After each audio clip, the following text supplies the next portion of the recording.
Bu eylemin ardından İstanbul Çağlayan Adliyesi'nde bir grup avukat arkadaşımız bu baskıları ve saldırıları protesto etmek amacıyla bir basın toplantısı düzenlemek istedi.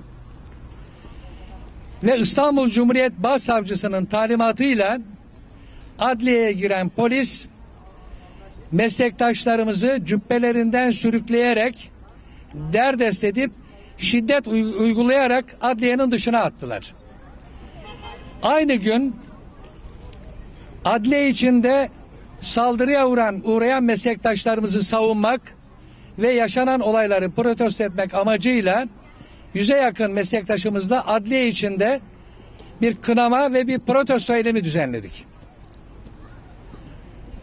Aradan geçen oldukça uzun bir zaman sonrası bu basın açıklamamız ve eylemli protestomuz nedeniyle katılan arkadaşlarımızdan yalnızca 18'ini belirlemek suretiyle hakkımızda soruşturma başlatıldı.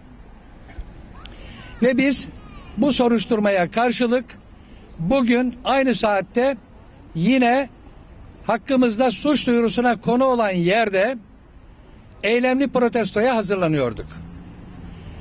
Bursa Cumhuriyet Savcılığı hakkımızdaki soruşturmanın yasal olmadığını görmüş olmalı ki dün itibariyle saat 17'de tüm şüpheliler yani bizler hakkında kovuşturmaya yer olmadığı kararını başkanlığımıza tebliğ ettiler.